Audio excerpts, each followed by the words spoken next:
Halo, selamat malam pemirsa. Presiden Amerika Serikat Donald Trump menyampaikan pujian kepada Presiden Prabowo Subianto atas perannya dalam upaya perdamaian di Timur Tengah. Apa kemudian makna pujian dari Donald Trump tersebut?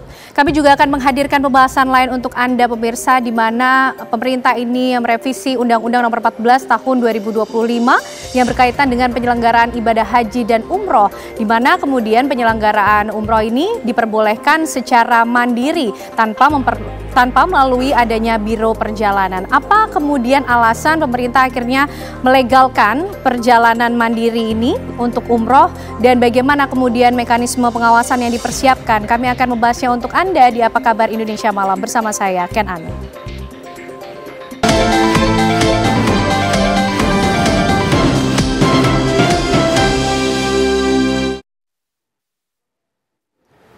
Pemirsa, mobil dinas milik pejabat Pemprov Sulawesi Barat dalam kecepatan tinggi menabrak jembatan di Jalan Arteri di Mamuju, Sulawesi Barat. Korban sempat terjepit di dalam mobil. Pejabat yang mengendarai mobil tewas setelah sempat dirawat di rumah sakit.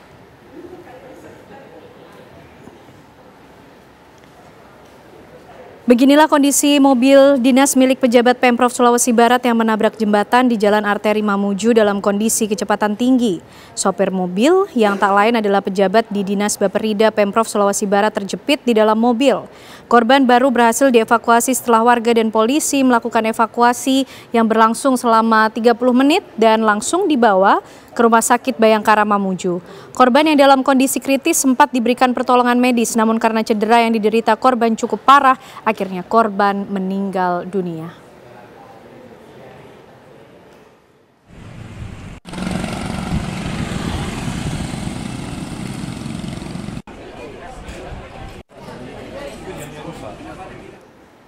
Panik akibat kepergok warga saat melangsungkan aksinya. Seorang pencuri di Jalan Tangguk, Bongkar 2, Kota Medan, Sumatera Utara tersangkut sebuah pagar usai mencoba melarikan diri.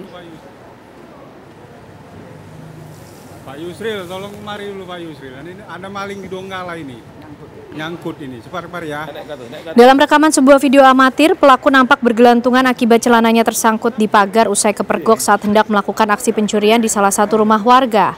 Pelaku yang masuk ke dalam pekarangan rumah warga dengan cara mengendap-endap ini pun sempat menutup kamera CCTV yang terpasang di bagian luar rumah hingga akhirnya pun dipergoki oleh sang pemilik rumah.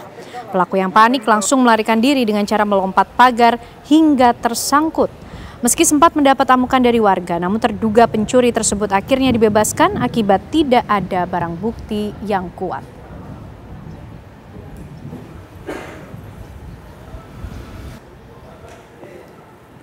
Pengadilan Militer 3, 15 Kupang NTT hari ini menggelar sidang perdana kasus kekerasan hingga meninggalnya Prada Luki Cepril Saputra Namo, anggota Batalion TP 834 Wakanga Mere Nagekeo NTT. Persidangan yang digelar secara terbuka untuk umum dipimpin oleh Ketua Majelis Hakim Mayor CHK Subianto digelar di ruang sidang utama. Sidang dengan agenda pembacaan dakwaan Auditur Militer Kupang mendakwa 22 terdakwa prajurit TNI dengan ancaman hukuman maksimal 9 tahun penjara. Terungkap dalam dakwaan, Komandan Kompi A Batalion Teritorial Pembangunan 834 Wakanga Mere Nagekeo, Letu Ahmad Faisal ikut memukul Prada Luki Cepril Saputra Namo. Prada Luki Cepril Saputra Namo, anggota Batalion Wakanga Me Nagekeo, tewas dengan badan dipenuhi luka akibat kekerasan dan penganiayaan seniornya.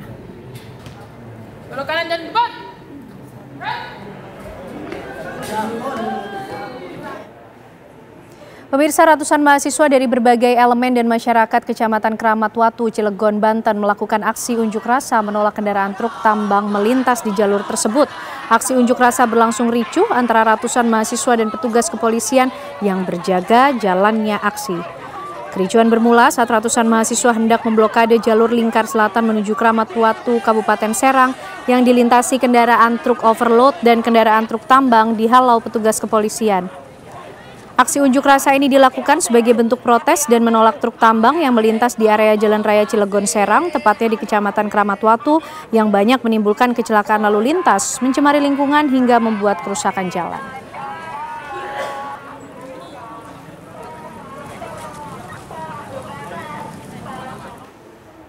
Kebakaran hebat melanda sebuah pabrik triplek plywood di Kecamatan Glenmore, Kabupaten Banyuwangi, Jawa Timur. Asap hitam pekat dan kobaran api membumbung tinggi dari tempat produksi triplek di Kecamatan Glenmore, Kabupaten Banyuwangi, Jawa Timur. Api yang berkobar membakar hampir seluruh bangunan pabrik.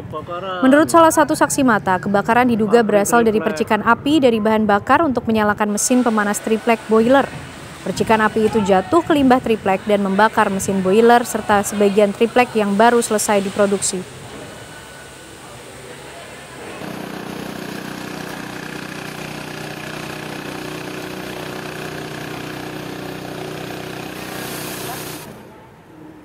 Dua bocah yang dinyatakan hilang pada Sabtu sore di Sungai Ciliman, Kecamatan Sukaresmi, Kabupaten Pandeglang, Banten akhirnya ditemukan dalam kondisi meninggal dunia.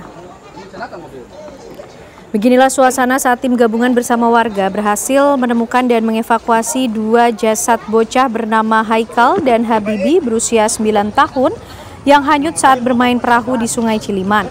Jasad dua bocah ditemukan di tempat berbeda. Haikal ditemukan sejauh 4 km, sementara Habibi ditemukan dengan radius 5 km dari lokasi pertama hilang. Kedua korban pun langsung dibawa ke Puskesmas Perdana sebelum akhirnya diserahkan ke pihak keluarga.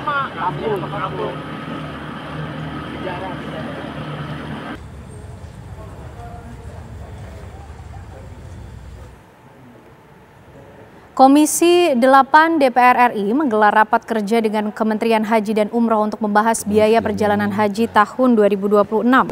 Dalam rapat kerja hari ini, Wamen Haji dan Umroh Daniel Anzar Simanjuntak menyebut biaya perjalanan jemaah haji akan turun Rp1.000.000 menjadi Rp88,4 juta dibandingkan tahun sebelumnya.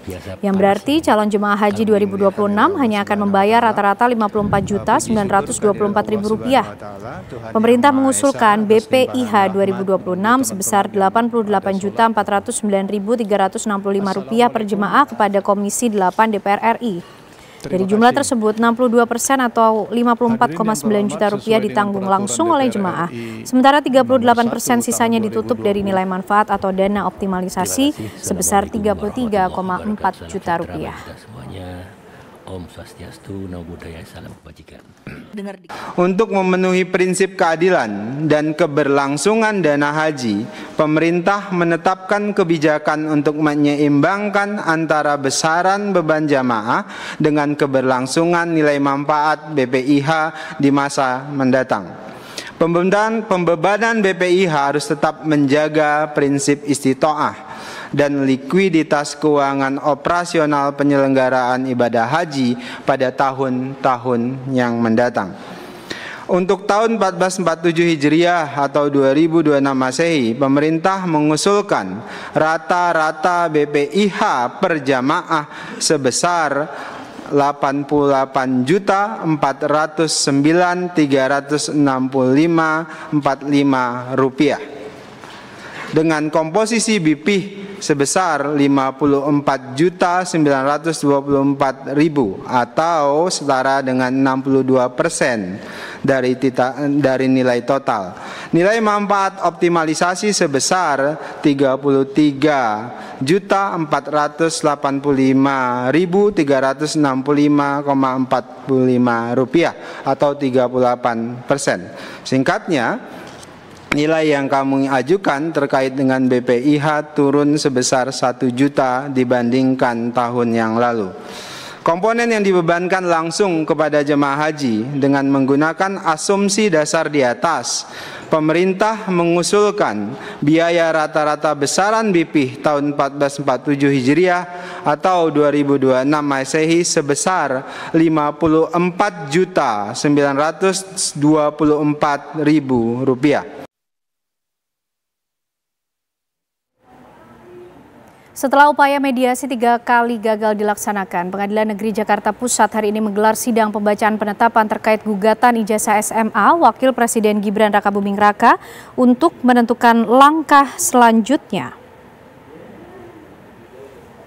Perkara ini diajukan seorang warga bernama Subhan Palal kepada tergugat 1 Gibran Rakabuming Raka dan tergugat 2 KPU atau Komisi Pemilihan Umum yang meminta pengadilan menilai keabsahan dokumen pendidikan Gibran di bangku SMA saat mendaftar sebagai Cawapres 2024. Dalam persidangan sebelumnya, penggugat juga menyampaikan keberatan terhadap kuasa hukum tergugat yang dianggap belum sesuai. Sementara itu, Wakil Presiden Gibran hingga kini belum pernah hadir secara langsung dalam persidangan dan selalu diwakili oleh tim penasehat hukumnya.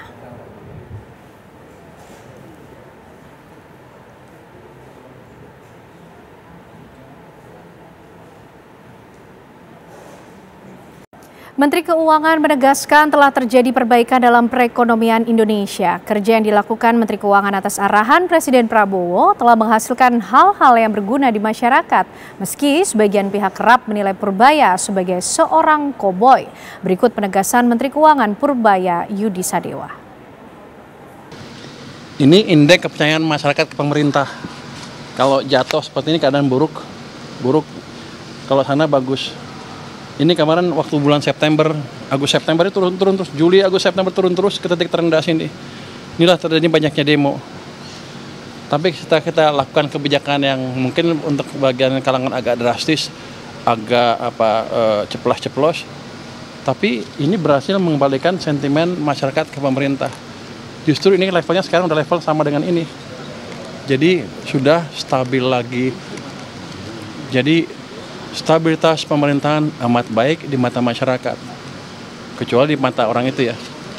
Kenapa? Karena daya belinya juga membaik. Ini daya beli itu yang ini kepengen konsumen nih turun karena ekonomi buruk. Ketika ekonomi bagus, ini ke sana naik lagi. Ini sama ini ada korelasinya. Ketika ekonomi buruk, mereka nggak suka pemerintah, makanya banyak demo besar-besaran. Tapi ketika mulai balik, mereka juga senang ke pemerintah. Jadi sepertinya saya cowboy. Tapi yang saya lakukan adalah mengembalikan kepercayaan masyarakat ke pemerintah. Itu juga atas pemerintah Bapak Presiden. Jadi saya nggak berani gerak sendiri. Jangan dianggap saya cowboy, saya nyapa panjangan tangan dari Bapak Presiden, kira-kira begitu. Dengan versi yang lebih halus malah. Menteri Keuangan Purbaya Yudi Sadewa dengan terobosan koboynya berkomitmen melibas mafia penyelundupan barang-barang ilegal. Purbaya minta Ditjen Bea Cukai mempercanggih alat pengawasan di pelabuhan maupun kapal-kapal patroli agar tak ada lagi celah bagi importir serta eksportir nakal. Selengkapnya dalam Ulas Utas, terobosan Purbaya libas penyelundupan.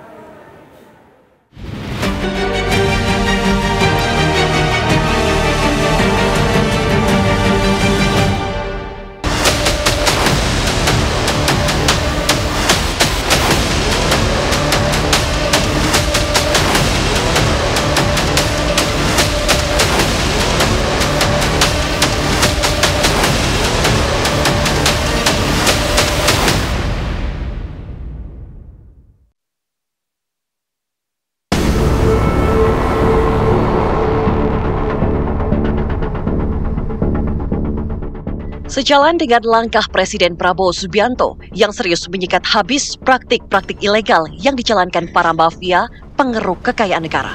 Begitu pula Menteri Keuangan Purbaya Yudi Sadewa yang tancap gas akan melibas para mafia pelaku penyelundupan barang-barang ilegal.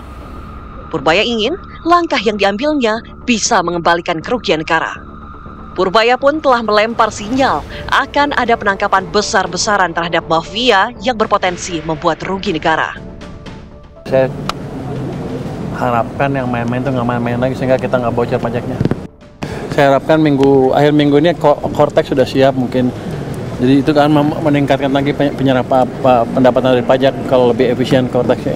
Pak, kalau yang penangkapan besar-besaran itu dari mana Pak? Yang Bapak bilang pekan lalu di Kemenkeu itu Pak, apakah pajak, bea cukai, bagaimana Pak? Yang under invoicing, yang selama ini nyelundupin, yang banyak tekstil, baja, segala macam, itu kan sudah ada nama-nama pemainnya kan. Tinggal kita pilih aja siapa yang mau diproses. Saya selaku mantan Bariskrim mengikuti perkembangan ini dan saya yakin bahwa akan banyak penangkapan itu antara lain dari sektor bea cukai ya, dan tidak tertutup kemungkinan pajak juga kena gitu kan. Tetapi yang paling banyak nanti bea cukai. Kenapa? Bea cukai ini paling sulit ditembus gitu. Bersih-bersih mafia penyelundupan ala Purbaya juga mencakup pelaku-pelaku curang bermodus anti-invoicing, yaitu mereka yang melaporkan angka penerimaan atau pembelian yang lebih rendah dari data sebenarnya. Dalam inspeksi mendadak, sidak yang kembali dilakukan Purbaya di kantor pusat Direktorat Jenderal Bea dan Cukai, Purbaya meminta sistem pengawasan di pelabuhan maupun kapal-kapal patroli laut dipercanggih. Purbaya ingin celah praktik-praktik nakal penyelundupan bisa ditutup rapat. Pengen lihat seberapa canggih sih punya bea cukai, bisa nggak saya optimalkan untuk tadi mengurangi yang dikritik Pak Presiden, under invoicing. Di situ sebenarnya udah cukup bagus, tapi belum ke level di mana saya bisa secara online di situ aja monitor kapalnya under invoicing, kapalnya under invoicing, belum sampai sana karena AI-nya belum dikembangkan. Dalam 3 bulan ke depan kita akan kembangkan sistem AI yang lebih siap di bea cukai. Perkuat sistem penerimaan kita dari monitoring dari ujung ke ujung. Nanti kedepannya sih dari command center saya harusnya bisa lihat kapal di pelabuhan lagi ngapain, isinya apa, ininya apa. Jadi akan kita buat sistem yang terkoneksi betul di sana nanti. Saya targetkan setahun udah lengkap semua. Tapi yang jelas dalam beberapa bulan ke depan harusnya penerimaan bea cukai akan lebih efisien dibanding sekarang. Purbaya juga menyoroti pemain impor ilegal pakaian bekas yang hingga kini masih menjadi kontroversi. Ia menegaskan bahwa pemerintah mendorong pertumbuhan UMKM, namun bukan yang ilegal. Kita tujuannya menghidupkan UMKM yang legal yang juga bisa menciptakan tenaga kerja di penyerapan, di sisi produksi di sini. Jadi kita ingin hidupkan lagi produsen-produsen tekstil dalam negeri. Balpres, saya juga baru tahu istilah Balpres itu. Impor barang-barang baju bekas seperti apa penanganannya. Rupanya selama ini hanya bisa dimusnahkan dan yang impor masuk penjara, saya nggak dapat duit, nggak didenda, jadi saya rugi, cuman ngeluarin ongkos untuk memusnahkan barang itu, tambah ngasih makan orang-orang yang di penjara itu. Pak, berarti nanti sistem jadi kita rubah di mana kita harus bisa denda orang itu juga. Pak, berarti dari sistem dan perbaikan itu akan mampu juga memonitoring untuk terkait pencegahan Balpres masuk lebih banyak ke Indo, Pak? Harusnya ya. Sepertinya mereka udah tahu, kita udah tahu pemain-pemain siapa aja. Harusnya saya lupa tadi kalau ada yang pernah Balpres saya akan blacklist, nggak boleh impor barang lagi. Upaya bersih-bersih dari mafia penyelundupan telah dimulai Purbaya beberapa waktu lalu dengan melarang beredarnya rokok ilegal. Purbaya juga menggelar sidak ke Pelabuhan Tanjung Priuk, Jakarta Utara, pertengahan Oktober lalu. Ia memeriksa langsung proses arus barang di jalur hijau Kepabeanan yang dikenal rawan penyelundupan barang impor. Saya cuma cek aja, pengen tahu hijau itu hijau bener apa enggak, jangan-jangan hijau dalamnya merah. Tapi akan saya minta mereka cek secara random, secara reguler. Tapi nggak semuanya dicek. Jangan sampai jalur hijau jadi tempat orang pengendara yang nggak harusnya lewat jalur hijau. Untuk menertibkan bea cukai itu yang paling mujarab adalah dari dalam, khususnya menteri atau dirjen. Mengapa? Karena undang-undang bea cukai kita memberikan perlindungan atau protek yang demikian kuat terhadap kegiatan bea cukai. Bahkan polisi pun nggak bisa masuk langsung meriksa gitu di bea cukai itu. Kecuali kalau sudah ditemukan ada kejahatan. Nah, untuk menemukan ada kejahatan kalau nggak meriksa ya nggak bisa. Nah, dengan Pak Purbaya ini luar biasa. Ini yang ditunggu-tunggu oleh seluruh rakyat Indonesia. Dengan dia datang ke bea cukai, sidak, kemudian dia suruh buka salah satu kontainer, kemudian dia tahu permainan di situ, mungkin informasi masuk ke dalam sudah banyak ke beliau. Tentang apa? Penyelundupan tekstil, penyelundupan rokok, tembakau, penyelundupan segala macam. Itu tidak bisa karena semuanya di dalam kontainer, yang tahu itu hanya orang bea cukai. Bersih-bersih cukong barang-barang ilegal yang digencarkan Purbaya jangan sampai berhenti pada langkah gebrakan. Karena yang tak kalah penting adalah penindakan selanjutnya. Apalagi tak sedikit praktik penyelundupan kerap bersentuhan dengan tindak pidana korupsi. Kasus impor-impor itu kan kadang-kadang juga menimbulkan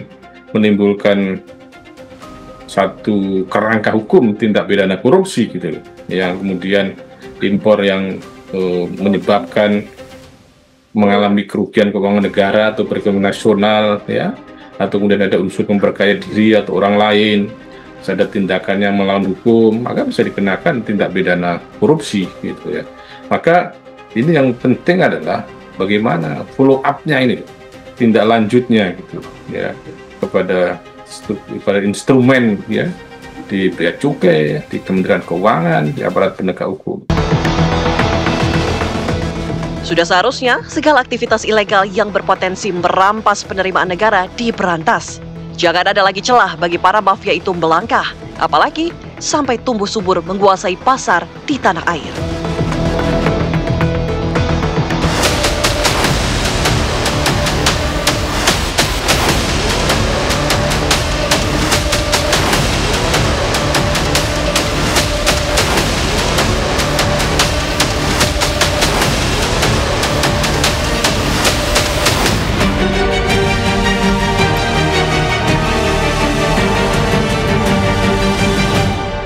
Ya pemirsa, Presiden Amerika Serikat Donald Trump kembali mengapresiasi dan menyampaikan pujian kepada Presiden Prabowo Subianto atas semangat dan juga perannya untuk kemudian bisa memperjuangkan perdamaian di kawasan Timur Tengah. Tapi apa kemudian makna dari pujian Presiden Donald Trump ini kepada Presiden Prabowo? Malam hari ini kita akan membahasnya bersama dengan sejumlah narasumber yang sudah bergabung di Apa Kabar Indonesia malam hari ini. Lengkap formasinya ada Pak Luigi Pralangga, tenaga ahli media dari Kantor Staf Presiden Republik Indonesia. Selamat malam Pak Luigi. Selamat malam. Apa kabar, sehat ya Pak? Alhamdulillah sehat. Alhamdulillah sehat. Dan juga bergabung bersama kita pengamat politik kita dari Universitas Indonesia ada Kang Cecep Hidayat. Selamat malam Kang Cecep. Selamat malam. Sehat ya Kang? Alhamdulillah. Alhamdulillah. Dan juga bergabung bersama kita ini ada pengamat dari Hukum Internasional Universitas Tarumanegara, Prof. Aryawan Gunadi. Prof. Aryawan apa kabar? Selamat malam Mbak Ken. Selamat malam. Saya juga ya Prof. Salam sehat selalu. Salam sehat selalu. Oke, Pak Luigi, bagaimana kemudian Indonesia memaknai apresiasi pujian yang disampaikan oleh Presiden Donald Trump? Tidak hanya sekali saja, berkali-kali nampaknya di forum-forum internasional.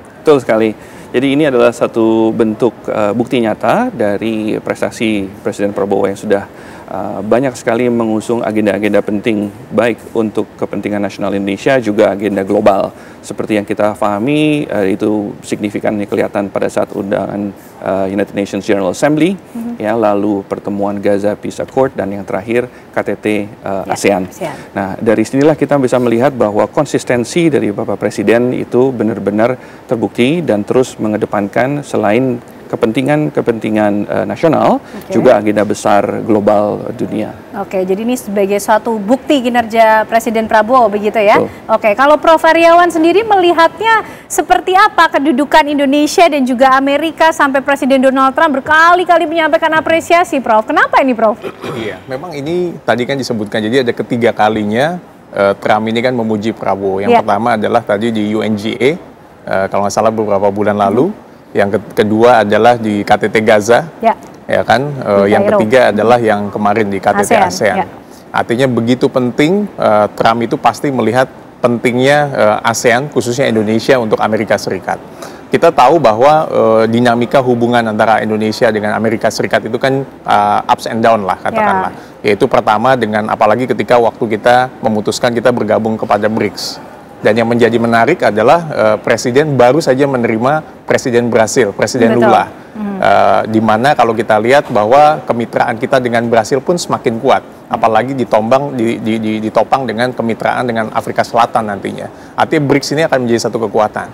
Tetapi Presiden itu memang, tadi menyambung Pak Luigi juga, artinya memang memiliki komitmen untuk menjalankan politik luar negeri bebas aktif yang sangat baik menurut saya. Kenapa? Karena memang membangun kemitraan dengan Amerika Serikat menjadi sesuatu hal yang penting. Makanya Pak Prabowo tetap mendukung apapun kemitraan yang strategis antara Indonesia dengan Amerika Serikat. Nah, salah satu contohnya adalah dengan beberapa pertemuan di KTT-KTT yang pada akhirnya mendapatkan pujian-pujian dari Trump kepada Presiden Prabowo. Kang Cecep, kalau secara politik, kita bicara juga politik luar negeri Indonesia, melihat kedekatan antara Presiden Donald Trump dengan Presiden Prabowo ini seperti apa, Kang? Ya, jadi dalam konteks politik luar negeri dan juga komunikasi politik ya, ada beberapa hal yang bisa disikapi ya, yang bisa dimaknai dari model komunikasi politik yang dibangun oleh Presiden Prabowo. Pertama, Prabowo mengetahui bahwa Indonesia punya posisi yang strategis. Kenapa demikian? Tadi ya, dalam konteks hubungan politik luar negeri yang bebas aktif ini dikontekstualisasi oleh Presiden Prabowo dalam konteks yang lebih modern tentu saja. Bagaimana Indonesia itu aktif ya dalam sejak beliau dilantik sampai dengan sekarang setahun sudah ajang sana ke banyak negara. Kunjungan kerjanya padat nampaknya Presiden itu yang pertama ya. Kemudian bagaimana kemudian dirinya aktif ya menjalin hubungan dengan para pemimpin besar, bukan cuma Trump tapi juga Xi Jinping misalnya, kemudian Putin misalnya, Lula dan seterusnya. Ini kan tokoh-tokoh besar dunia dan di sana kemudian Prabowo mengimplementasikan politik yang aktif dan juga bebas. Dia bebas membangun kemitraan strategis dengan mana saja. Itu yang pertama. Kemudian yang kedua dalam konteks selain politik bebas aktif ya, tentu Presiden Prabowo ketika mengadopsi politik luar negeri, dirinya berpatokan pada national interest, kepentingan nasional.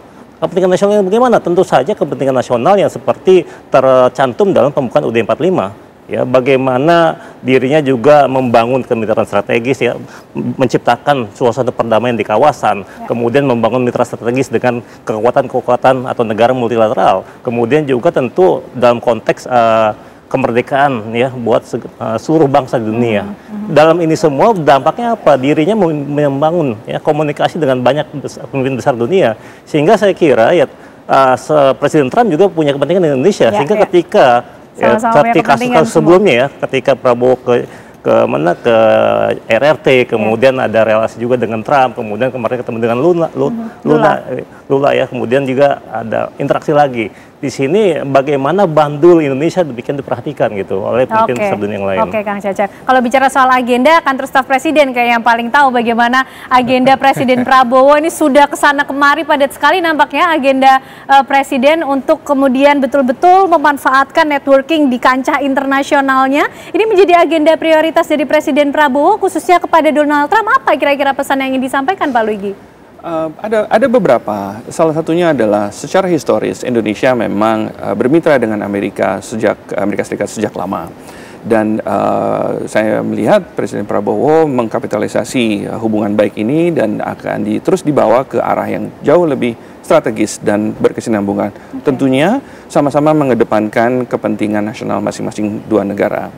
Dan apa yang menjadi kedekatan yang seperti kita bisa lihat bersama itu adalah sebuah koherensi dari kedekatan pribadi kedua tokoh ya, dan juga agenda-agenda besar nasional serta kondisi global yang memerlukan kontribusi masing-masing pemimpin besar dua negara ini. Dan disitulah Bapak Presiden terus mengedepankan agenda-agenda penting yang memang dari pertemuan satu atau dari forum satu dan ke selanjutnya memajukan kepentingan Indonesia seperti isu Palestina, perdagangan yang berimbang, ya, lalu beberapa agenda yang lainnya. Dan inilah yang akan terus dibawa oleh Presiden Prabowo berinteraksi dengan semua pemimpin besar bangsa lainnya. Oke, Prof, sejauh mana sih kedekatan antara Presiden Prabowo Subianto, kali ini kita bicara dengan Presiden Donald Trump ya, tapi juga bersama dengan pemimpin negara lainnya tentunya, untuk bisa dioptimalisasi atau tadi menurut Pak Luigi bahasanya dikapitalisasi, sehingga kepentingan Indonesia ini juga menjadi prioritas gitu. Iya. Artinya kan berbekal pengalaman Indonesia pernah jadi presidensi G20, pernah jadi chair of ASEAN. Artinya ini adalah salah satu modal yang penting sejak pemerintahan yang sebelumnya dilanjutkan dengan Presiden Prabowo yang tadi menurut Pak Luigi juga memang aktif dalam melakukan diplomasi internasional. Artinya peran Presiden menjadi bridge builder dalam penanganan konflik. Itu menurut saya sangat baik. Karena menjadi penjembatan dari keseluruhannya. Dan itu peran itu kan memang Presiden Trump memuji. Yaitu kita melihat bahwa Anwar Ibrahim memerankan untuk menjadi penjembatan antara kasusnya konflik Thailand dengan Kamboja. Lalu juga Presiden Prabowo berkaitan dengan Israel dan Palestina mengusulkan isu atau solusi mengenai two-state solution, di mana kita tetap mengutamakan beberapa hak yang berkaitan dengan Palestina, tetapi juga yang Israel pun juga kita perhatikan lah. Artinya itu pun juga dua-dua itu kita perhatikan. Dan yang menjadi menarik kan Presiden juga membangun kemitraan dengan China, yaitu dengan BRICS, dengan beberapa keanggotaan kita di beberapa FTA, dan ini menjadi menarik. Dan yang menarik pertemuan yang kemarin itu menghasilkan beberapa konklusi di mana beberapa negara-negara mendapatkan penurunan tarif dari Amerika Serikat. Betul. Itu sampai dengan 0%. Kalau nggak salah ada Thailand, Kamboja, Malaysia. Dan kami harapkan bahwa melalui momentum ini Indonesia juga bisa memanfaatkan dengan menegosiasikan tarif reciprocal yang dilakukan oleh Amerika Serikat terhadap Indonesia. Terakhir kalau nggak salah 19%. Nah, harapannya ini sedang proses dilangsungkan sehingga kita bisa melakukan negosiasi dan mendapatkan penurunan tarif yang ada. Nah, peran ini sedang dimainkan oleh pasti pemerintah dengan sangat-sangat baik, menjadi penyeimbang dari konflik yang ada, tetapi memerankan politik bebas aktif tadi seperti yang Pak Cecep sampaikan. Oke, menarik nih kalau kita bicara soal komunikasi politik melibatkan tokoh-tokoh besar dunia begitu ya, Presiden Donald Trump dan juga Indonesia. Tadi kita sudah lihat begitu banyak harapan dan dampak positif. Tapi harus hati-hati juga nggak nih Kang dengan adanya pujian dari Presiden Donald Trump? Dijawabnya nanti ya Kang Cecep, usai jeda pemirsa, kami kembali untuk Anda. Baik, kita lanjutkan pembahasan kita malam hari ini, pemirsa. Kang Cecep, kalau kita bicara soal komunikasi politik, melibatkan tokoh-tokoh yang pasti tidak luput dari perhatian publik, apalagi ini pemimpin negara gitu ya. Tapi kan komunikasi politik ini syarat dengan simbol dan substansi, Kang. Ini gimana kemudian kita harus menyikapi pujian dari Presiden Donald Trump? Jangan-jangan ini adalah upaya halus dari Donald Trump untuk kemudian agar Indonesia tidak terlalu galak pada isu-isu sensitif yang melibatkan Amerika, begitu Kang? Jadi kalau kita bicara tentang komunikasi politik dalam konteks diplomasi ya, ada dua pendekatan sebenarnya. Ada yang hard power dan soft power. Nah, hard power itu gimana? Bagaimana kemudian ketika melakukan diplomasi, Presiden Prabowo itu melakukan berbagai kerjasama terkait misalnya industri pertahanan misalnya dan seterusnya.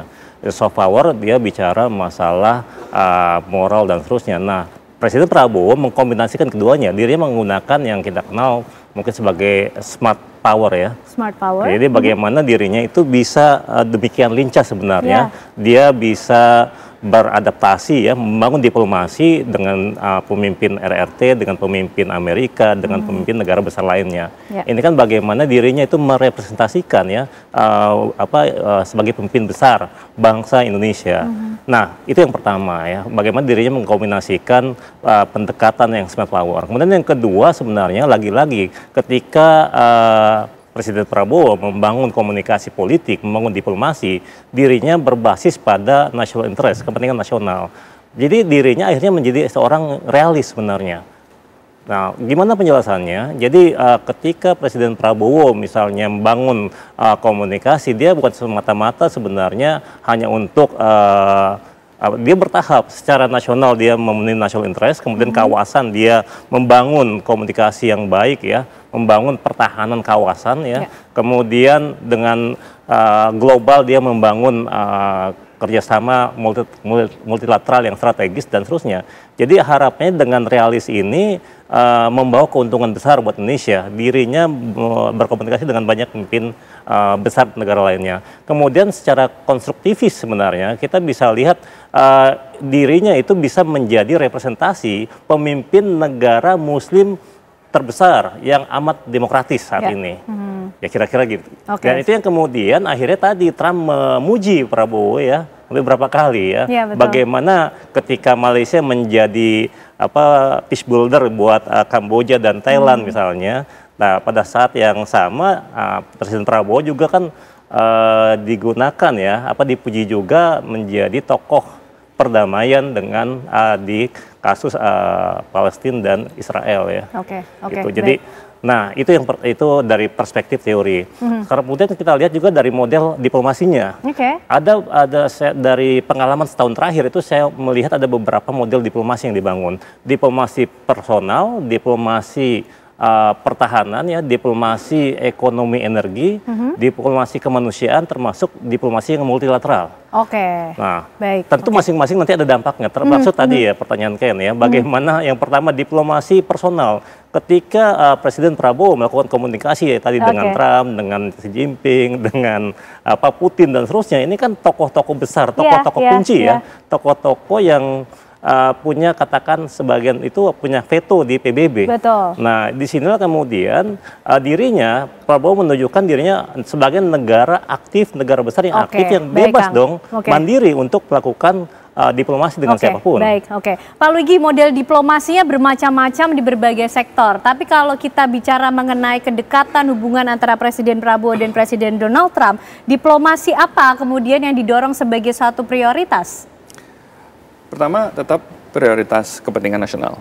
Dan Presiden Prabowo juga mempunyai kemampuan untuk bisa tiap kepala negara yang beliau berinteraksi itu tentunya tidak akan pernah sama pendekatannya. Secara garis besar mungkin sama. Kedekatan pribadi adalah salah satu dari pencapaian yang sudah beliau dapatkan. Itu juga dibangun dari banyak sekali pengalaman-pengalaman sebelumnya. Pada saat beliau sempat menjadi Menteri Pertahanan, beliau sudah bertemu dengan Presiden Trump di tahun 2020. Nah, dari situlah banyak sekali hal-hal yang beliau pertajam kembali, sektornya diperluas sehingga mengedepankan agenda-agenda penting tadi, baik Indonesia maupun Amerika Serikat. Dan dalam hal ini juga kedua negara mempunyai fokus pragmatis tersendiri.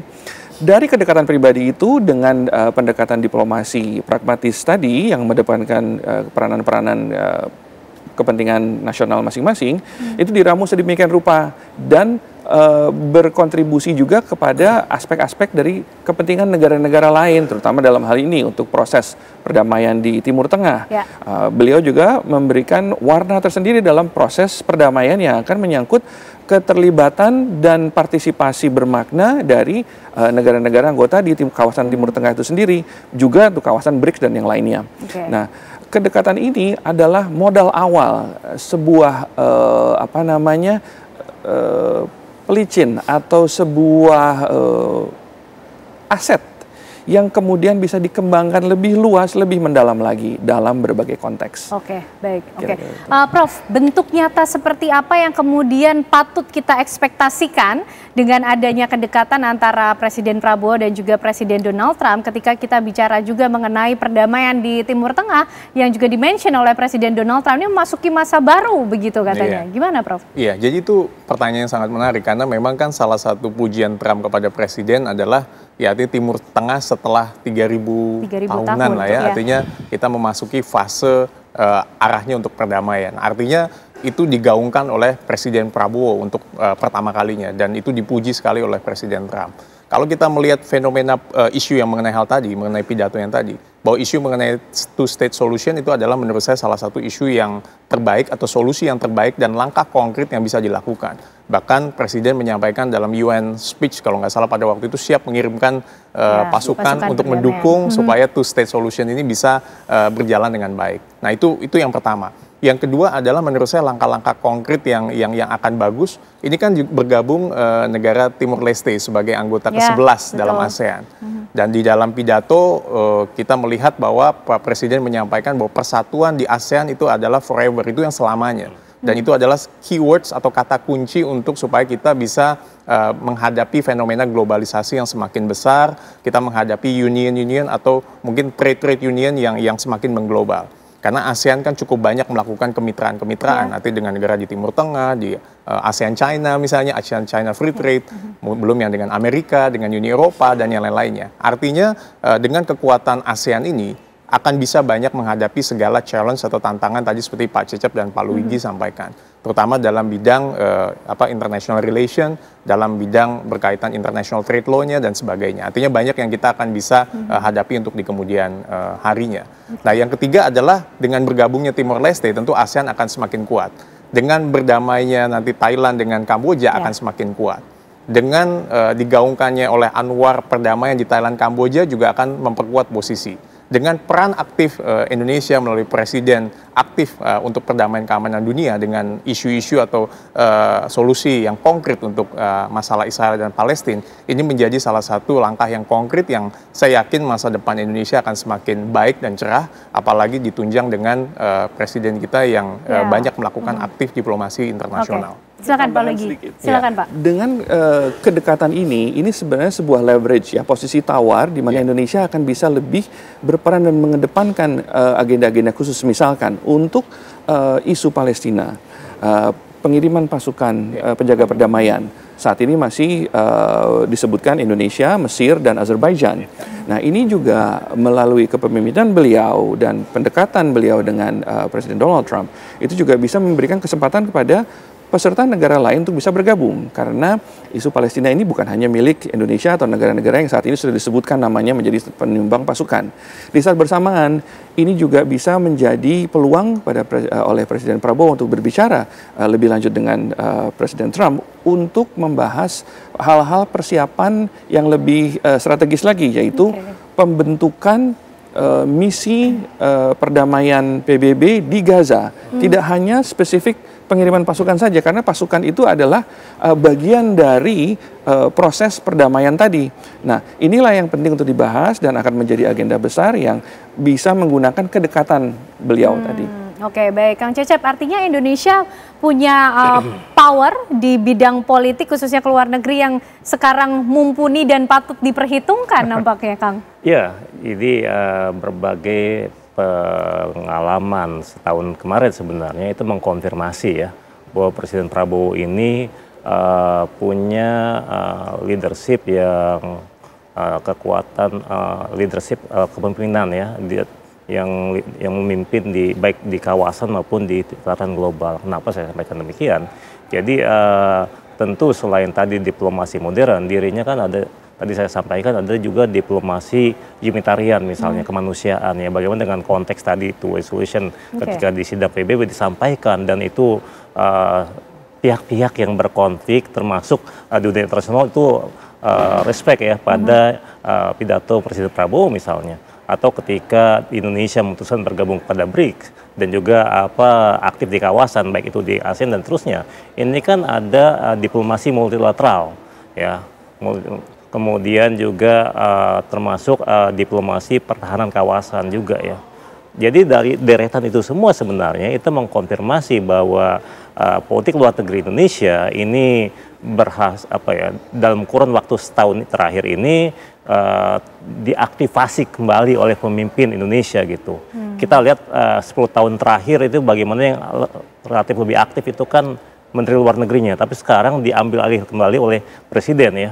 Bagi akhirnya Indonesia bisa lebih berdampak ya idealnya ya kepada negara-negara lain termasuk dunia internasional gitu. Oke, baik, apresiasinya kepada Indonesia sudah sebegitu luar biasa diakui di mata dunia. Lalu agenda apa yang kemudian harus disampaikan atau kemudian disebarkan oleh Presiden Prabowo Subianto memanfaatkan kedekatan Presiden Prabowo dengan para pemimpin negara lainnya, pemirsa? Usai jeda kami hadirkan jawabannya untuk Anda. Kita kembali pemirsa akan membahas dan coba memaknai apa sih makna atau kemudian pesan di balik pujian yang disampaikan Presiden Donald Trump kepada Presiden Prabowo. Prof. Aryawan, ini kalau stylenya Presiden Trump memang seperti ini kah? Memuji atau menyebut bahkan Presiden Prabowo sahabat saya, pria yang tangguh. Ini extraordinary kah atau sebetulnya ya memang Trump gayanya seperti ini tapi sebetulnya punya makna lain? Iya. Kalau saya lihat memang itulah stylenya dari Presiden Trump. Jangan lupa beliau punya background sebagai entrepreneur kan cukup lama, sebagai pengusaha. Artinya tentu kita sebagai rakyat Indonesia mengapresiasi pujian dari Presiden Trump ke Presiden Prabowo sebagai rakyat Indonesia. Tetapi kita nggak boleh terlena. Artinya beliau hari ini bisa memuji, mungkin besok bisa bisa mempointed dan sebagainya. Karena mungkin saja. Seperti itu, betul. Artinya kita tetap harus melihat dalam konteks secara keseluruhan. Akan tetapi agenda konkret untuk ke depan, karena Indonesia dengan Amerika Serikat sudah mungkin 75 sampai 76 tahun ya membangun kemitraan. Artinya ini yang harus terus dibangun. Kita kan banyak agenda seperti bantuan anti terorisme, perdagangan, energi terbarukan, masalah nuklir, teknologi dan sebagainya. Itu yang harus terus di follow up oleh kita. Apalagi kita akan nanti melihat kalau saya tidak salah agenda Trump akan bertemu dengan China ya, kalau nggak salah di tanggal 30 Oktober. Artinya kita akan melihat sejauh mana konstelasi nanti hasil pertemuan Amerika Serikat dengan China. Karena Trump kan berpendapat bahwa dia akan optimis bahwa akan ada deal, akan ada kesepakatan ketika nanti ada pertemuan dengan China. Nah, efeknya akan kemana dan apa efeknya untuk Indonesia? Ini yang kita harus manfaatkan momentum ini. Karena saya lihat Thailand, Kamboja, dan Malaysia sudah memanfaatkan dengan adanya penurunan tarif resiprokal sampai dengan 0%. Nah, Indonesia melalui Pak Menko ya, Pak Airlangga, kita lihat terus melakukan negosiasi dengan USTR. Artinya kita harus lihat dalam beberapa sektor kan, kalau kita lihat kan di Thailand, Kamboja itu kan kelapa sawit, kakao, dan beberapa produk lain kan mendapatkan penurunan. Artinya kita harus mendapatkan momentum yang baik. Jadi artinya pujian dari Trump itu merupakan satu diplomasi yang menurut saya sangat baik, dan itu selayaknya kepala negara memang memuji, dan presiden kita memang bagus dalam kaitan dengan membawakan pujian itu. Juga kayaknya, bahkan membalas pujian juga. Artinya apa yang dilakukan Presiden Trump juga dipuji oleh presiden. Tetapi dalam konteks yang lebih luas, kita tidak boleh terlengah, tidak boleh jumawa, tetapi kita harus melihat bahwa ada pesan yang harus kita bawa supaya kita bisa melakukan banyak hal dan bermitra secara komprehensif dengan Amerika Serikat. Oke, Kang Cecep, kalau tadi sudah dibaca soal gaya komunikasi politiknya Presiden Trump, kalau gaya komunikasi politiknya Presiden Prabowo ini seperti apa, Kang Cecep, yang sudah terbaca dan mungkin juga harus terus di-develop begitu? Ya, saya kira gini, gaya politik Presiden Prabowo ini terbangun dari puluhan tahun sebelumnya ya, dari sebagai seorang tentara ya, kemudian bertransformasi menjadi pengusaha, kemudian bertransformasi jadi politisi. Tentu gaya komunikasi Prabowo sih ya, sebagai seorang presiden, apalagi di dunia internasional ini sudah banyak pengalaman lah. Jadi bagaimana masa-masa muda dia juga sudah banyak kenal dan ya, interaksi dengan kolega yang tokoh-tokoh internasional juga, sehingga ketika beliau jadi presiden dia merecall kembali teman-teman lamanya, sehingga gaya komunikasinya saya kira tetap ya yang seperti ditunjukkan ke dalam negeri. Dia ingin membawa Indonesia ini menjadi negara besar, bukan sekedar di kawasan tapi negara yang diperhitungkan di dunia internasional, tapi tetap dengan menjaga kedaulatan ya kan. Bagaimana dia merangkul banyak kelompok, dia tentu ingin sebagaimana disampaikan ketika debat capres beberapa waktu yang lalu itu satu musuh itu terlalu banyak ya dibangun dibanding dengan banyak teman gitu, sehingga kemudian ini lakukan Presiden Prabowo membangun pertemanan dengan banyak negara, dengan para negara besar, dan harapannya itu bisa berdampak pada kepentingan nasional Indonesia. Baik, Pak Luigi, dampak apa kemudian yang bisa kita titipkan lewat Presiden Prabowo Subianto dengan gaya komunikasi politiknya? Begitu, apa pesan dan strategi prioritas yang hendak disampaikan oleh Presiden Prabowo dalam setiap kunjungan dan pertemuan dengan para pemimpin negara? Baik, jadi tujuan yang paling penting adalah agenda besar yang sedang beliau usung sekarang. Isu Palestina itu harus rampung. Rampung dalam arti kedekatan beliau dengan tokoh-tokoh besar termasuk Presiden Trump itu dapat menjadi leverage untuk supaya proses perdamaian itu maju terus dan bisa mendorong upaya pengesahan di level markas besar PBB lewat Dewan Keamanan untuk mengesahkan pembentukan mandat PBB yang jelas. Karena dengan mandat PBB yang jelas atau mandat yang jelas terhadap bagaimana proses perdamaian di Palestina dan kawasan Timur Tengah secara berkesinambungan dan adil, itu adalah legasi dari beliau. Jadi ini adalah satu prioritas beliau untuk segera dapat dirampungkan, terutama mengandalkan kedekatan beliau dengan Presiden Trump dan pemimpin-pemimpin negara-negara kawasan lainnya.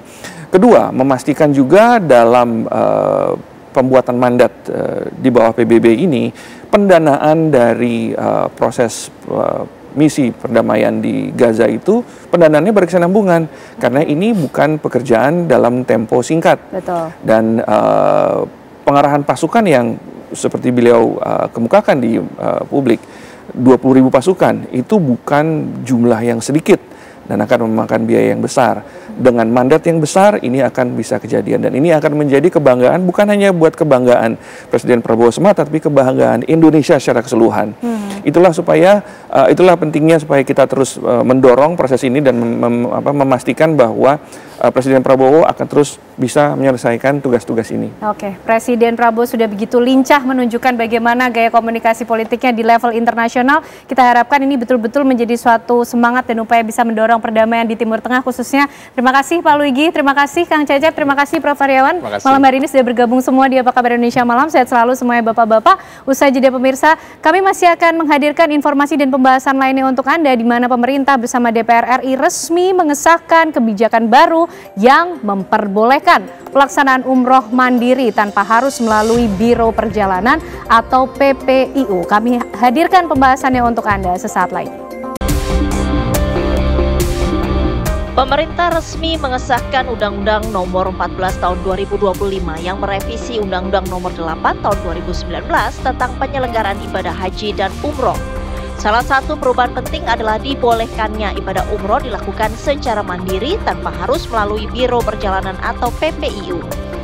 Ketentuan ini sebelumnya tidak ada dalam aturan lama, di mana umroh hanya bisa dilakukan melalui penyelenggara resmi. Dengan kebijakan baru ini, jemaah memiliki pilihan lebih fleksibel untuk menyesuaikan perjalanan dengan kebutuhan dan kemampuan biaya. Pelaku usaha lokal di sektor layanan pendukung juga berpeluang tumbuh sehingga dapat mendorong pemberdayaan ekonomi umat. Namun umroh mandiri tetap memiliki tantangan. Jemaah harus memahami prosedur, aturan imigrasi, sistem perizinan di Arab Saudi hingga kesiapan fisik dan administrasi agar perjalanan aman dan tertib. Lantas apa alasan pemerintah melegalkan umroh mandiri? Bagaimana mekanisme pengawasan agar jemaah tetap terlindungi?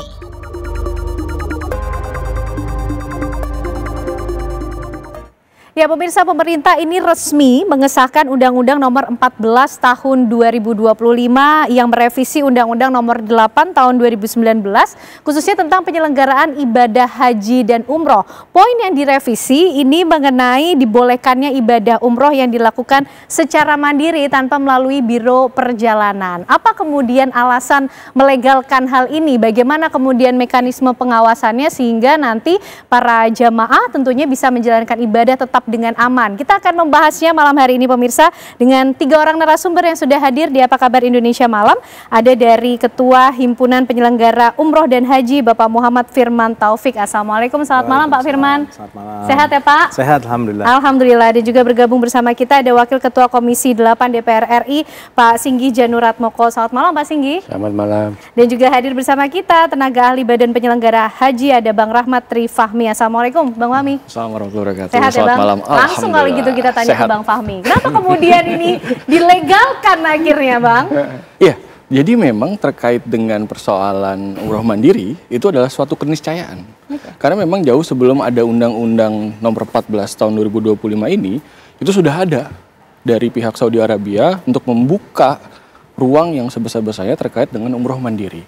Maka oleh karena itu, dalam Undang-Undang Nomor 14 Tahun 2025 itu diatur terkait dengan umroh mandiri di pasal 86 ayat 1 huruf B bahwa terkait dengan umroh dapat dilakukan secara mandiri. Ya. Ini secara historis tadi saya sampaikan bahwa sudah lama nih, sudah ada nih.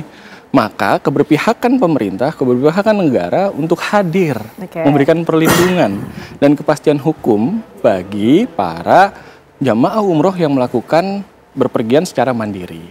Itu. Yang kedua secara yuridis bahwa aturan itu juga sudah dirubah oleh pihak kerajaan Saudi Arabia bahwa boleh melakukan umroh secara mandiri. Maka oleh karena itu kita segera adaptif dan proaktif menindaklanjuti hasil daripada persoalan-persoalan dan aturan-aturan yang sudah dirubah oleh kerajaan Saudi Arabia. Maka lahirlah Undang-Undang Nomor 14 Tahun 2025 tentang perubahan ketiga nomor Undang-Undang Nomor 8 Tahun 2019 tentang penyelenggaraan haji dan umroh. Oke, baik. Pak Singgi, bagaimana kemudian DPR juga ikut mengawal mengenai hal ini? Nampaknya ini menjadi suatu kabar baik bagi banyak jemaah haji dan juga umroh di Indonesia tentunya. Ya, jadi gini, jadi seperti yang disampaikan Pak Fahmi tadi, dari awal memang kita merevisi Undang-Undang nomor 8 ya? Ya, nomor 8 tahun 2019 itu memang untuk kita mengikuti apa yang menjadi kebijakan pemerintah Arab Saudi. Salah satunya adalah kebijakan di umroh. Umroh itu kita memang sudah lama dari kita memang banyak sekali umroh yang memang secara langsung juga, dan pemerintah Arab Saudi juga sekarang sudah membuat kebijakan bahwa orang yang transit pun bisa umroh. Jadi kita supaya itu kita melindungi setiap warga negara yang sudah memang menjalankan ibadah umroh secara mandiri, kita mengatur dalam undang-undang. Kalau nanti kita tidak diatur, nanti ada apa-apa di negara Arab Saudi, maka negara nggak bisa hadir. Dengan adanya undang-undang tadi dimasukkan dalam undang-undang, salah satunya bahwa ada umroh mandiri, maka otomatis negara akan hadir apabila ada masalah-masalah. Oke, jadi semakin memastikan ya. Nah, kalau Pak Firman, ini gimana responnya? Juga menyambut ini juga sebagai satu kabar baik, angin segar juga? Baik, jadi pertama kita harus sama-sama melihat bahwa dalam Undang-Undang Penyelenggaraan Ibadah Haji dan Umroh, baik yang lama 8/2019 maupun yang baru Undang-Undang 14/2025 ini memandang jamaah itu adalah sebagai subjek hukum dan sekaligus juga sebagai objek layanan.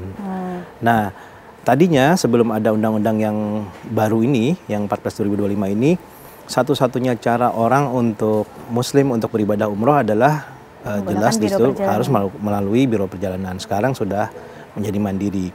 Nah, ini jauh-jauh hari sebelum diterbitkannya undang-undang ini, sebelum ditetapkan, kami sudah melakukan audiensi dengan pemerintah, termasuk juga dengan Komisi 8, kemudian dengan fraksi-fraksi. Situ kami mengatakan bahwa apabila kemudian mandiri ini akan dijadikan sebuah opsi bagi orang yang ingin berumroh, itu ada resiko-resikonya. Ada dampak positif dan juga ada dampak negatif. Dampak negatifnya adalah salah satunya tentu jemaah akan tidak terhindar dari beberapa resiko. Satu adalah resikonya, pertama dia resiko dari sisi keamanan dan keselamatan dirinya. Kemudian resiko keduanya adalah di mana negara itu bisa kehilangan tata kelola dan sekaligus data nasionalnya. Karena begini, bagaimana orang yang mandiri itu kan konsepnya semuanya serba gampang, serba mudah, serba murah, kurang lebih ke arahnya ke situ ya. Nanti akan kemudian mereka suruh bikin laporan misalnya melalui sebuah aplikasi, rasa-rasanya itu perlu sosialisasi dan edukasi yang panjang. Gimana Bang Fahmi menjawab atau merespon mengenai hal ini? Jangan cuma dampak positifnya nih ya. Kalau dampak positif kita semua sudah bergembira pasti. Tapi bagaimana mengantisipasi dampak negatif tadi yang sudah coba di capture, disampaikan? Jadi yang pertama terkait dengan hal itu, minggu lalu kami bersama Bapak Wakil Menteri Haji dan Umroh Republik Indonesia, Bapak Dhanil Anzar Simanjuntak, sudah langsung melakukan rapat koordinasi dengan atase hukum yang ada di Saudi Arabia, yang dari Indonesia, dari Kejaksaan, dan juga atase imigrasi, serta atase pertahanan, serta konjen ya, Republik Indonesia yang ada di Jeddah. Nah, ini yang kita perlu lakukan sinergisitas. Oleh karena itu, kembali lagi, kita basisnya undang-undang. Di dalam pasal 87A, itu disampaikan bahwa terkait dengan persoalan syarat-syaratnya, administratifnya itu harus terpenuhi. Yang pertama harus beragama Islam. Yang kedua harus memiliki paspor paling singkat 6 bulan sebelum keberangkatan. Nah, yang ketiga itu dia harus punya tiket pulang dan tiket pergi yang pastinya. Tiket pergi, tiket pulang. Lalu yang keempat adalah terkait dia juga harus memiliki surat keterangan sehat bahwa dia memang sehat jasmani dan rohani. Istiqtoah kesehatan lah, kurang lebih seperti itu. Dan yang kelima yang paling penting adalah mereka memiliki visa dan terintegrasi dengan sistem informasi kementerian kami. Ini yang lagi kami inisiasi dengan pihak Kementerian Haji dan Umroh Saudi Arabia untuk mengintegrasikan sistem yang ada di sana dengan sistem yang ada di kita, agar tadi yang disampaikan oleh Pak Firman tidak sampai terjadi. Artinya apa? Datanya semua akan terintegrasi dengan baik, datanya akan terjadi data yang sangat konkret dan juga akurat. Akhirnya kita bisa memantau. Akhirnya kita juga bisa memberikan bantuan hukum atau bantuan perlindungan sejak awal, mulai dari di Indonesia sampai nanti di Saudi Arabia. Jangan lupa kita juga punya KKHI, Mbak, klinik-klinik haji Indonesia yang ada di sana yang nanti akan kita berikan pelayanan yang terbaik buat para jamaah umroh maupun jamaah haji ke depan. Maka oleh karena itu intinya adalah di integrasi sistem yang ada di Saudi Arabia dengan yang ada di kita. Maka nanti para jamaah umroh mandiri tersebut harus memiliki visa dan juga menentukan penyedia-penyedia layanannya, baik layanan transportasi, layanan konsumsi, dan juga layanan akomodasinya. Maka oleh karena itu jaminan terhadap itu semuanya kami akan hadir, Mbak, di sana, karena kami juga punya daerah kerja juga di sana, baik di Madinah, di Mekah maupun di Jeddah.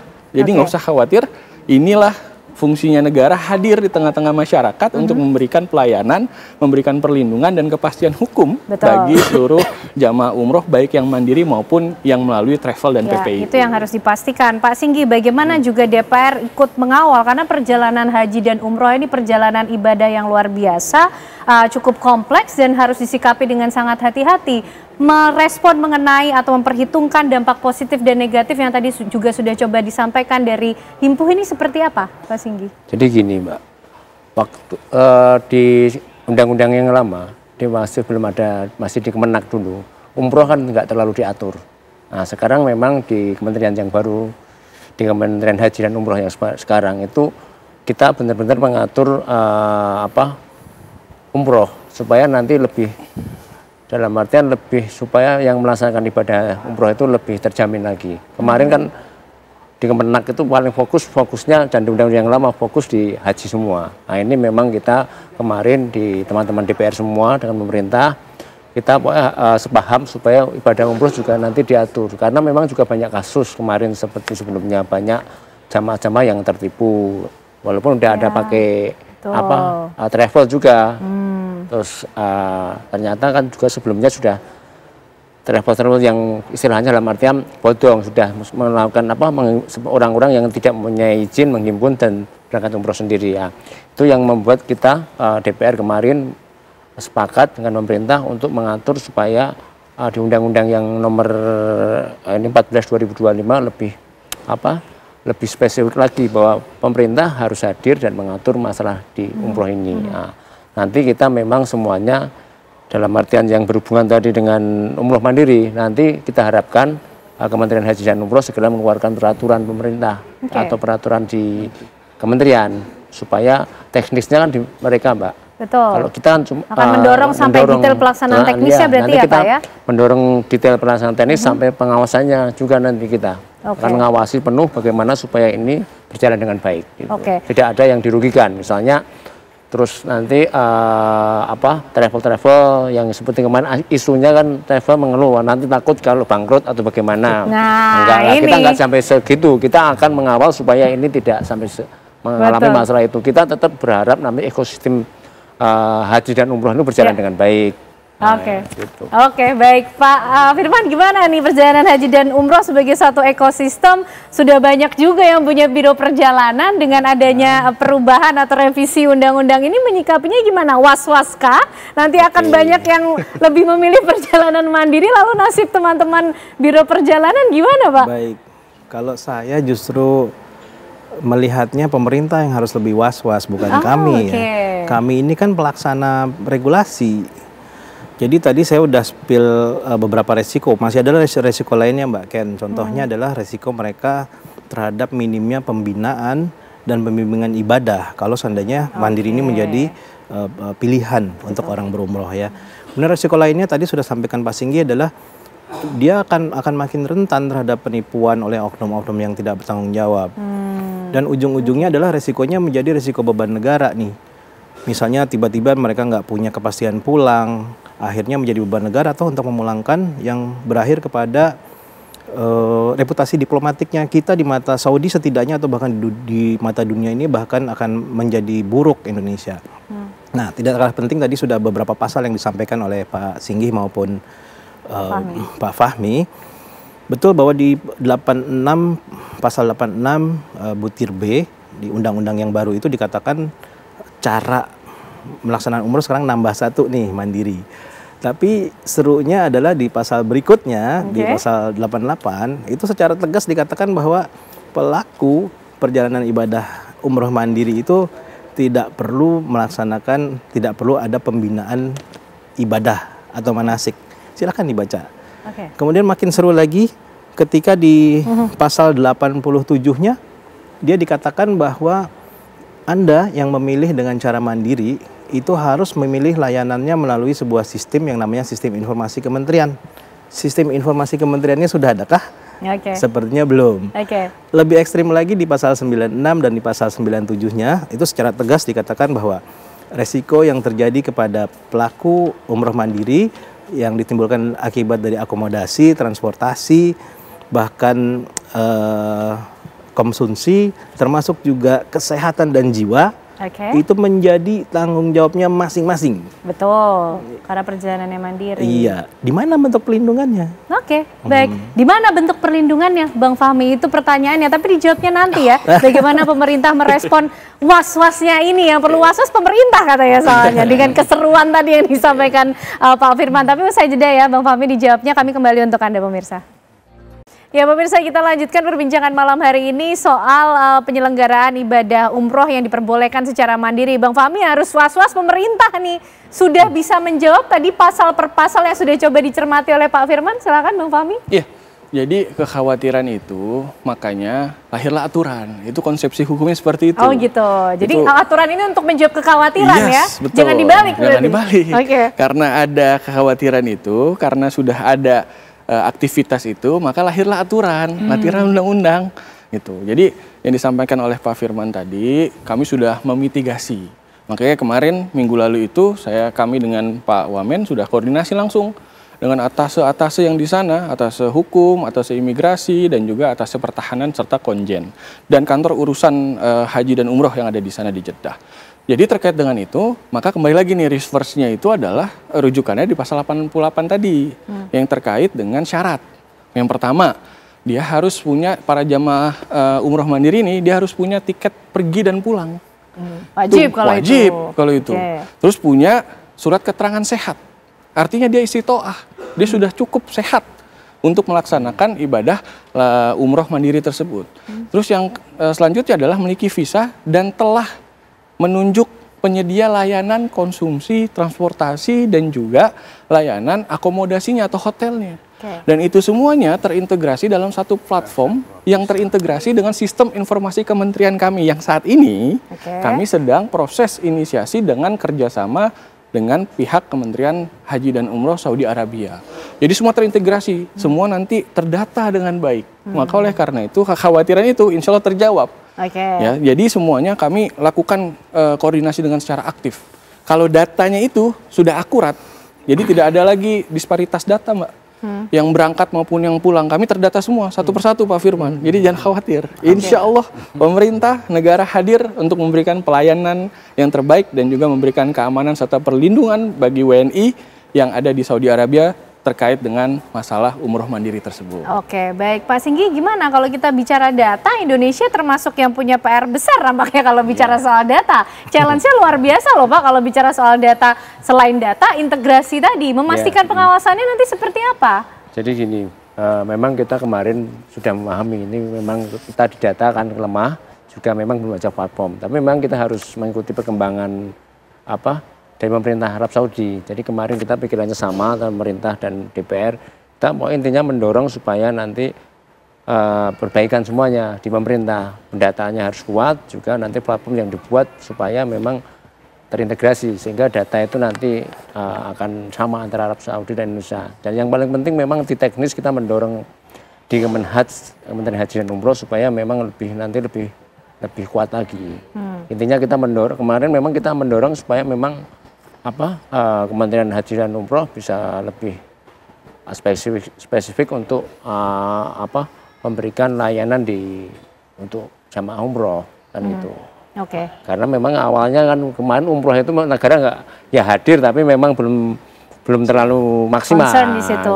Sekarang ya negara harus hadir supaya kasus-kasus yang kemarin tidak terulang lagi. Terus ini ya ke depan jangan sampai terulang lagi, malah dengan adanya mandiri kok malah semakin jelek kan tidak baik. Nah, itu harusnya nanti kewajiban dari pemerintah, Pak Menteri dan Pak Wamen dan timnya untuk supaya membuat ini aturan-aturan dan pengawasan yang lebih baik lagi. Komitmen DPR seperti apa Pak Singgi untuk bisa memastikan bagaimana penyelenggaraan umroh mandiri ini? Kita akan melakukan pengawasan secara melekat. Itu komitmen kita. Nanti kan kita komunikasi terus. Ya. Jangan sampai ini ada masalah. Gitu.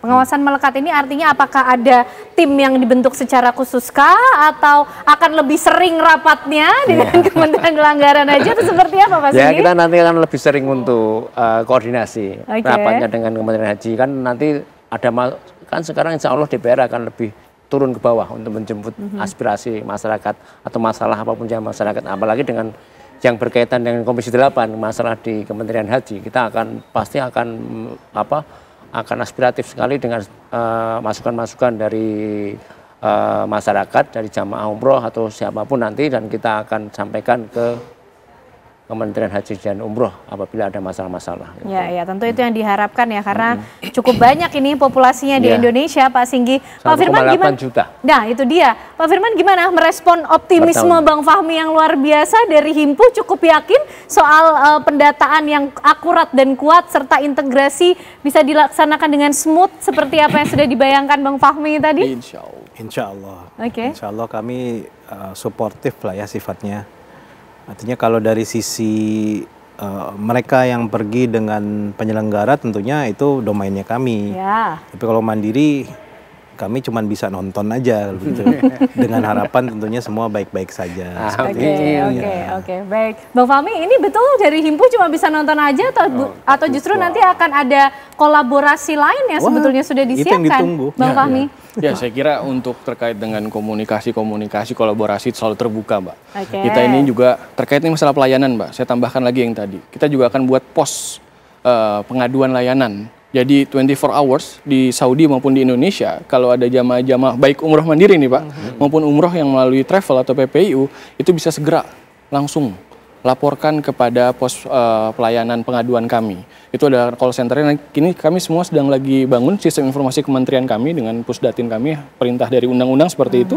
Maka oleh karena itu insya Allah kita kolaborasi dengan semua pihak. Yang paling penting dan terbaik adalah pelayanan yang terbaik bagi jamaah umroh, baik yang mandiri maupun jamaah umroh yang melalui travel. Dan kami yakin ke depan kolaborasi ini bisa berjalan dengan baik dan pada akhirnya outputnya adalah pelayanan terbaik sekali lagi bagi jamaah umroh yang ada di Indonesia. Pak Firman, mungkin dari asosiasi yang sudah lebih dulu punya experience lah ya, berkecimpung di dunia perjalanan ibadah haji dan juga umroh, apa kira-kira pesan yang ingin disampaikan dengan inovasi yang sudah coba diberangkatkan atau dimunculkan oleh Kementerian Penyelenggaraan Haji ini?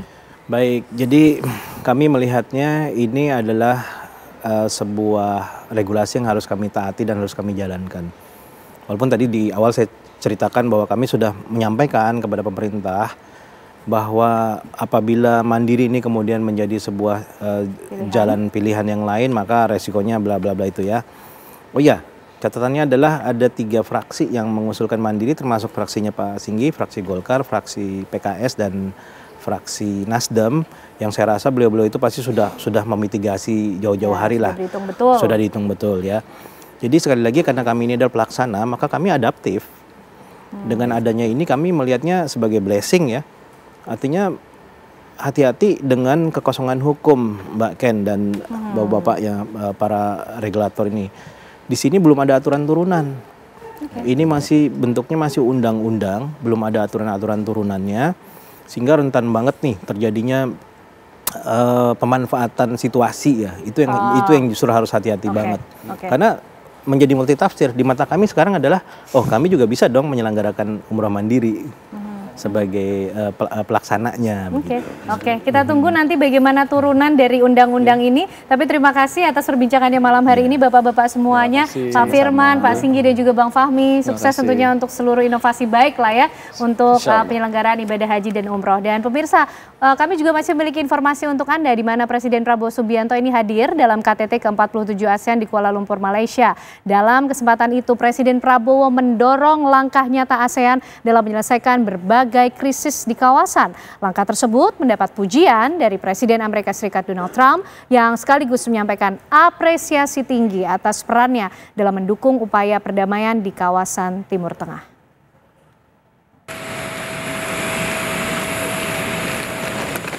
Presiden Prabowo Subianto tiba di Bandara Internasional Kuala Lumpur, Malaysia pada Sabtu malam untuk menghadiri KTT ke-47 ASEAN yang berlangsung di Kuala Lumpur Convention Center. Setibanya di hotel tempat menginap di kawasan Bukit Bintang, Presiden Prabowo disambut sejumlah pejabat KBRI dan diaspora Indonesia yang berada di Malaysia. Sambutan hangat pun diberikan sepasang anak Indonesia dengan memberikan buket bunga kepada Presiden Prabowo. Di hari Minggu, Presiden Prabowo kemudian hadir dalam konferensi tingkat tinggi ke-47 Perhimpunan Bangsa-Bangsa Asia Tenggara. Dalam acara ini, Prabowo mengikuti sesi foto bersama dengan seluruh kepala negara ASEAN. Dalam pidatonya, Prabowo Subianto menekankan persatuan ASEAN merupakan kekuatan utama dalam menghadapi ketegangan global yang semakin meningkat. Menurut Prabowo, Indonesia mendorong langkah-langkah nyata ASEAN dalam menyelesaikan krisis di kawasan. Baik, bagus, baik.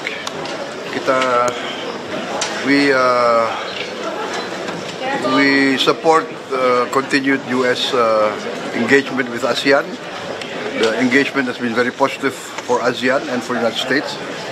And we were very happy that the U.S. has mediated the conflict between Thailand and Cambodia. So, yeah, the very positive outcome of the summit. Thank you. Selain agenda KTT ke-47 ASEAN, dalam kesempatan itu juga turut digelar KTT ke-13 ASEAN Amerika Serikat yang dihadiri Presiden Amerika Serikat Donald Trump, serta KTT ke-28 ASEAN Jepang yang dihadiri Perdana Menteri Jepang Sanai Takeichi. Presiden Amerika Serikat Donald Trump melempar pujian sekaligus menyampaikan apresiasi tinggi kepada Presiden Prabowo Subianto atas perannya dalam mendukung upaya perdamaian di kawasan Timur Tengah. Well as my friend, President Prabowo of Indonesia for their incredible support of these efforts to secure the new day for the Middle East. It really is a new day. There's never been a period of time like this.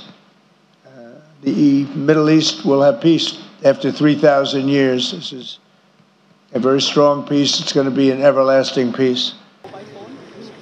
Prabowo Subianto menyambut positif hubungan ASEAN dengan Amerika Serikat dan Jepang karena terbukti saling menguntungkan bagi kedua belah pihak. Prabowo juga mengucapkan selamat kepada negara Timor Leste yang telah resmi menjadi anggota ke-11 ASEAN.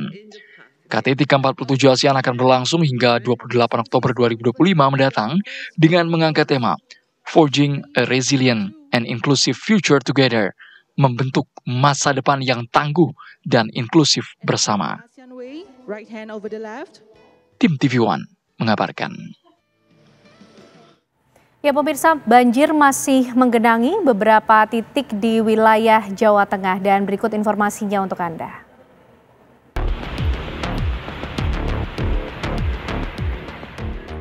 Di Semarang, Jawa Tengah, banjir masih menggenangi Jalan Pantura Kaligawe yang menghubungkan kota Semarang dengan Demak. Banjir juga menggenangi di beberapa titik, di antaranya di depan Rumah Sakit Islam Sultan Agung hingga Terminal Terboyo ini mengakibatkan kemacetan. Meskipun daerah ini kerap dilanda banjir, namun masyarakat diimbau untuk tetap berhati-hati apabila melewati jalan yang memiliki genangan tinggi.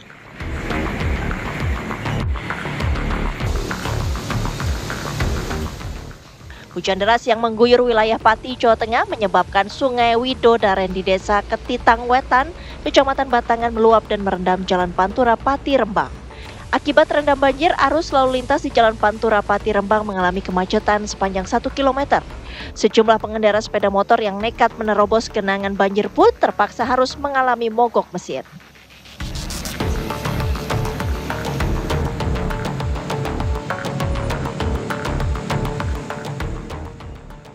Sementara banjir di Jalan Raya Pantura Demak, Jawa Tengah hingga saat ini masih berlangsung. Genangan air kembali meninggi akibat meningkatnya curah hujan. Gubernur Jawa Tengah Ahmad Lutfi pada Senin siang meninjau lokasi untuk mengetahui kondisi terakhir daerah terdampak banjir sekaligus mencari solusi atasi genangan banjir. Dalam program jangka panjang, banjir di kawasan Pantura Sayung dan wilayah Pantura di Jawa Tengah diatasi dengan dibangunnya tembok laut raksasa atau giant seawall dan kolam retensi. Yang terdampak ini banyak, tidak hanya di Sayung Demak, cuman di mana Semarang juga sama. Kita jangka panjangnya kita andalkan kolam resistensi Terboyo sama Sri Wulan sama Giant Seawall untuk segera 2026 nanti terwujud, sehingga secara tidak langsung akan mengurangi resistensi masyarakat kita wilayah Demak maupun Semarang. Dari Semarang, Pati, dan Demak, Jawa Tengah, Teguh Joko Sutrisno, Syamsul Arifin, Abdul Rohim, TV One mengabarkan. Menteri Keuangan menegaskan telah terjadi perbaikan dalam perekonomian Indonesia. Kerja yang dilakukan Menteri Keuangan atas arahan Presiden Prabowo telah menghasilkan hal-hal yang berguna di masyarakat. Meski sebagian pihak kerap menilai Purbaya sebagai seorang koboi. Berikut penegasan Menteri Keuangan Purbaya Yudi Sadewa. Ini indeks kepercayaan masyarakat ke pemerintah. Kalau jatuh seperti ini keadaan buruk. Kalau sana bagus. Ini kemarin waktu bulan September, Agustus September itu turun terus, Juli, Agustus September turun terus ke titik terendah sini. Inilah terjadi banyaknya demo. Tapi kita lakukan kebijakan yang mungkin untuk bagian kalangan agak drastis, agak ceplas-ceplos. Tapi ini berhasil mengembalikan sentimen masyarakat ke pemerintah. Justru ini levelnya sekarang udah level sama dengan ini. Jadi sudah stabil lagi. Jadi stabilitas pemerintahan amat baik di mata masyarakat. Kecuali di mata orang itu ya. Kenapa? Karena daya belinya juga membaik. Ini daya beli itu yang ini. Ini kepengen konsumen nih turun. Karena ekonomi buruk, ketika ekonomi bagus, ini ke sana naik lagi. Ini sama ini ada korelasinya. Ketika ekonomi buruk, mereka nggak suka pemerintah. Makanya banyak demo-demo besar-besaran. Tapi ketika mulai balik, mereka juga senang ke pemerintah. Jadi sepertinya saya cowboy, tapi yang saya lakukan adalah mengembalikan kepercayaan masyarakat ke pemerintah. Itu juga atas pemerintah Bapak Presiden. Jadi saya nggak berani gerak sendiri. Jangan dianggap saya cowboy, saya hanya perpanjangan tangan dari Bapak Presiden, kira-kira begitu. Dengan versi yang lebih halus malah. Informasi tersebut pemirsa sekaligus mengakhiri kebersamaan kita di Apa Kabar Indonesia Malam. Namun sesaat lagi program Fakta akan hadir menemani Anda. Saya Kenana dan teman-teman yang bertugas di Apa Kabar Indonesia Malam pamit undur diri. Terima kasih, selamat malam, sampai jumpa.